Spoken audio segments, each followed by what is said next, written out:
Masih soal jihad memberantas korupsi. Ini yang paling penting dulu. Sebab kalau korupsi berhasil kita atasi, saya yakin sekali tingkat kemakmuran rakyat akan lebih cepat kita peroleh. Akan lebih cepat kita peroleh. Pemerataan akan lebih mudah kita wujudkan. Karena ini kan negara demokrasi, katanya dari rakyat, oleh rakyat, untuk rakyat. Untuk membangun negara ini kan uangnya kan uang rakyat kan? Iya kan? Iya kan? Kan yang bayar pajak kan kita kan? Yang bayar PBB kan kita kan? Uangnya dikumpulin oleh pemerintah untuk bangun negeri ini. Digeragotin sama tikus-tikus. Tikusnya sekarang pada pakai dasi. Ngantornya di mana-mana. Ini jihad yang sangat besar menurut saya. Bapak Ibu hadirin yang saya hormati, tanpa memberantas korupsi, membiarkan korupsi berjalan, sama aja kalau orang Bekasi bilang nimba kagak dibendung. Bagaimana mau kering kalau nimba nggak dibendung itu? Maka korupsi, dulu korupsi katanya di bawah meja, sopan malu-malu. Kemudian maju, korupsi di atas meja, terang-terangan. Sekarang meja-mejanya dikorupsi. Bukan lagi atas meja, bawah meja, meja-mejanya disikat sekalian.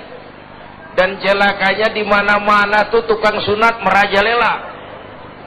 Tukang sunat turun ke bawah sunatin, turun lagi sunatin, turun lagi sunatin, nyampe ke rakyat ujungnya doang dikit banget. Kebanyakan tukang sunat. Yang disuruh ngurus beras, nimbun beras. Yang disuruh ngurus laut, jadi bajak laut. Yang disuruh ngurus hutan, rame-rame jadi orang hutan. Yang disuruh ngurus hukum malah bikin hukum kayak pisau, orang jadi nggak takut, hukum nggak berwibawa. Mestinya kalau kepolisian, kejaksaan, kehakiman bekerja bagus, KPK nggak perlu ada. Ya, itu kan ad hoc.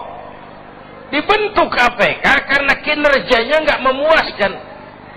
Nah, satu saat KPK nggak perlu kalau polisi, jaksa, hakim kerjanya cakep. Ya, ya. Ini kan negeri kita udah kebanyakan tim ini. Muncul masalah, bukan diselesain, bikin tim. Bikin tim, bikin tim. Urusan kagak rapi, tim makin banyak.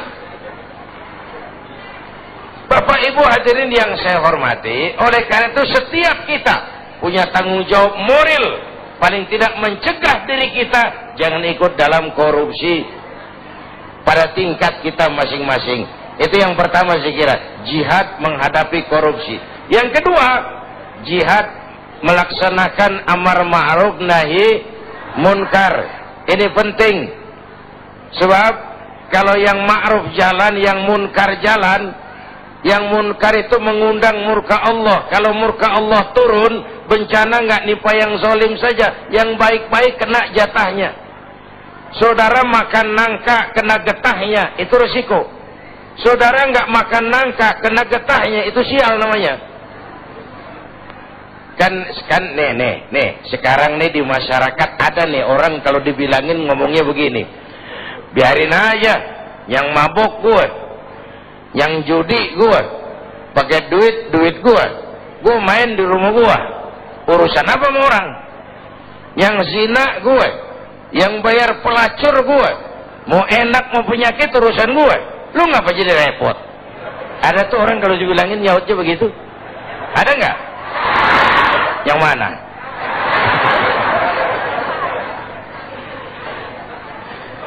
Saya kasih contoh lagi yang enak. Ini tengah hari panas begini, makan jambu air enak nggak? Nah, naik ke pohon jambu. Sampai sama tengah pohon, semut api gigit. Gatel, panas. Kita tengok, gile banyak juga lagi semutnya nih. Turun kita ke bawah, pulang ke rumah. Ngapain? Ngambil obor. Sundut obor menyala, balik lagi pohon jambu, sepohonan tuh semut kita bakar. Yang gigit atuh Yang gigit tuh semut-semut lain kalau bisa protes ngomong tuh, yang gigit lu temen gua nggak ngikut gua. Tapi kita nggak peduli, mau gigit apa enggak, asal semut bakar. Gara-gara atung gigit sepunan dibakar tuh semut. Masyarakat begitu Pak. Iya, yang judi elu, yang zina elu, yang mabuk elu. Tapi judi, zina, mabuk maksiat Mas. Kalau ini negeri banyak maksiatnya, Allah marah. Kalau Allah marah, turun gempa. Kalau turun gempa, yang mampus bukan elu doang, moyong. Bareng rame-rame. Iya. Iya. Enak kalau gempanya milik Kiai, mohon minggir ya, mau gempa nih. Aduh, sopan bener itu gempa. Itu perlunya amar ma'ruf nahi munkar.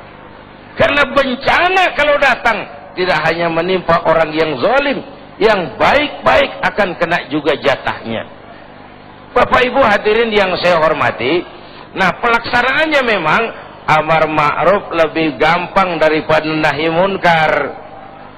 Orang kalau diajak sholat paling kagak mau gitu doang dah, kagak marah, kagak ngomel.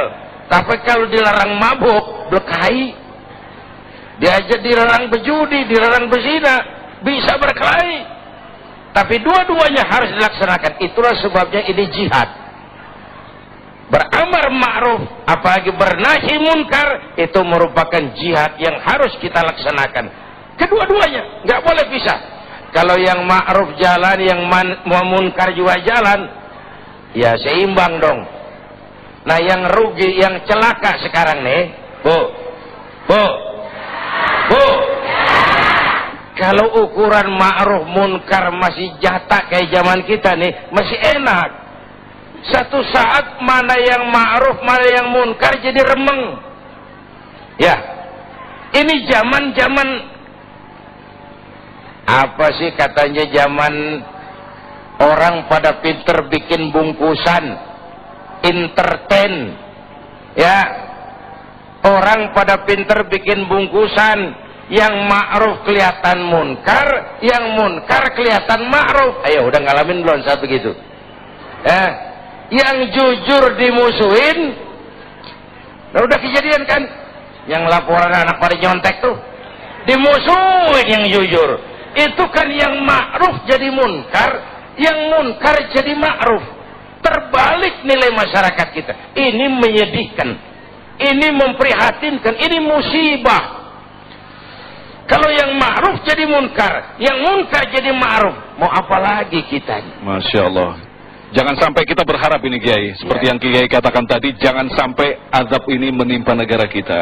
Karena jujur saja bahwa negara kita ini masih terus membutuhkan petunjuk-petunjuk, kemudian jalan-jalan keluar, dan itulah fungsinya dari ulama. Sekali lagi, saling memberikan, mengingatkan kepada Anda. Tentunya para pemimpin, cuman dibutuhkan kejujuran di sini. Apakah kita mau diingatkan dengan agama itu? Nah, pemirsa, kita akan membahas lebih dalam lagi tentang materi kita, menanamkan sifat jihad dalam diri bangsa ini. Tentunya setelah pesan-pesan berikut, tetaplah dalam Damai Indonesiaku.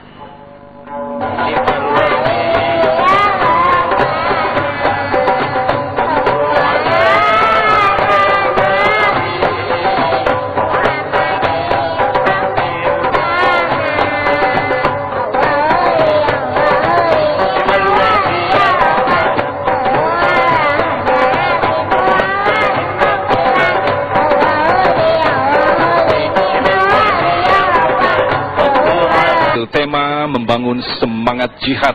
Tentunya dalam membangun negara ini kita diperlukan semangat jihad. Jihad adalah sebuah perjuangan yang maksimal untuk meraih ridha Allah. Tentu saja kita tidak bisa saja meminjam kata-kata jihad karena memiliki konsekuensi yang luar biasa. Jihad adalah berani dan sekaligus memiliki resiko, yaitu berani mengambil resiko. Berani mengambil resiko artinya ketika kita memimpin, pada saat kita melakukan kesalahan, kita berani mengambil resiko untuk diturunkan dari kekuasaan itu. Lantas ketika kita kembalikan pada kondisi bangsa kita kali ini, benarkah pemimpin-pemimpin kita yang saat itu kita pilih dan kita berikan beban untuk membuat negara ini lebih bagus lagi adalah sosok pemimpin-pemimpin yang berani mengambil resiko. Kembali Kiai akan menjelaskan kepada kita tentang masalah jihad yang sekaligus dicontohkan oleh Rasulullah pada masa-masa peperangan. Silakan Kiai. Bapak, Ibu dan pemirsa TV One, masih pada jihad yang ketiga, yaitu jihad melawan kemiskinan dan kebodohan. Ini Rasulullah mengajarkan salahu ummati bil ilmi wal mal. Umatku hanya bisa menjadi baik dengan ilmu dan harta. Artinya dengan pendidikan dan ekonomi. Maka menghadapi kemiskinan dan kebodohan juga harus dengan melaksanakan semangat jihad. Nah, 3 jihad ini pasti ada resikonya. Tidak ada perbuatan yang tanpa resiko. Tidak ada perbuatan tanpa resiko. Mau jadi pohon tinggi harus berani ketiup angin. Iya. Iya. Takut angin, jangan jadi pohon tinggi. Jadi rumput. Enggak ditiup angin, cuma diinjak kebo. Nggak ada perbuatan tanpa resiko. Makin tinggi nilai kepemimpinan, makin tinggi resikonya. Karena itu pemimpin bukan hanya punya konsep, tapi harus berani resiko. Konsep bagus, tapi nggak punya resiko, nggak berani ngadepin resiko, ya jalan di tempat, Pak. Nyanyi di gurun pasir, kedengarannya doang merdu, kenyataannya kagak ada.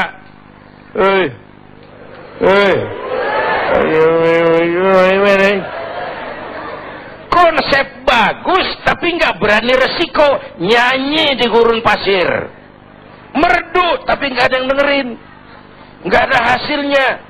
Kalau ngambil contoh dari baginda Rasulullah Shallallahu Alaihi Wasallam, beliau itu pertama sejak kecil ditempa oleh kesulitan. Lahir ke dunia nggak sempat ngeliat bapak, umur 6 tahun ditinggal emak. Umur 9 tahun ngangon kambing, remajanya nggak dikolokin. Dari sini lahir jiwa prajurit, tegar, tahan banting, nggak cengeng, berani resiko, berani ngadepin resiko.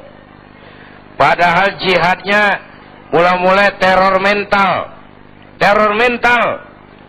gagal teror mental, teror fisik.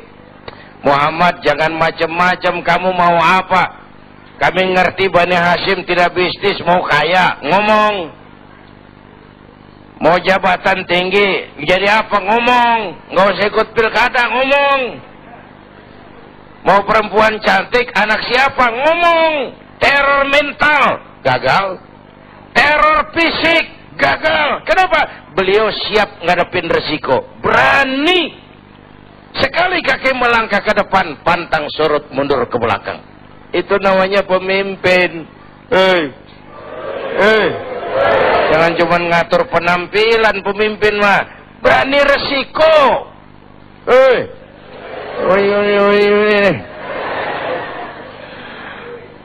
Bapak Ibu hadirin yang saya hormati, yang kedua, Rasulullah tetap memulai jihadnya dengan modal utama akhlakul karimah.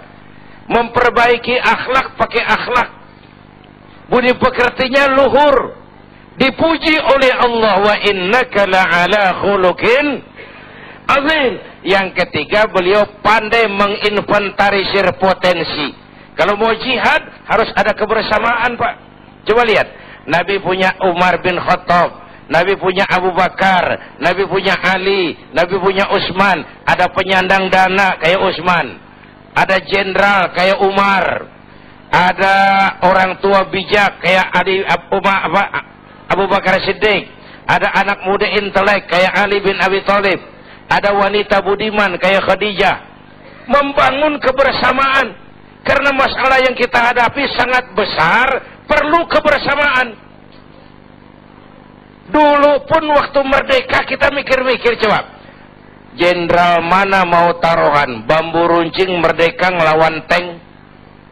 Ya, bambu runcing merdeka ngelawan meriam. Iya, kalau meriam belina. Meriam itu mau gue juga bisa ngelawan nih. Meriam Belanda menurut otak impossible, tidak mungkin, mana bisa. Entoh nyatanya kita merdeka. Bapak Ibu, ini menarik untuk dikaji.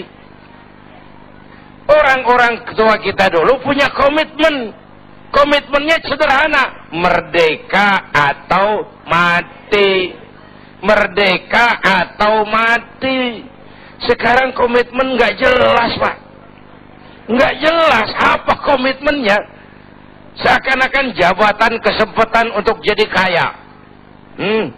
Apalagi akibat koalisi sekarang ini, semua juga buat kepentingan partai-partai politik. Makanya untung saya sudah mundur dari politik. Dulu zaman jahiliyah saya ngikut. Dulu. Bapak Ibu hadirin yang saya hormati, oleh karenanya dalam jihad di negara kita ini perlu semangat kebersamaan.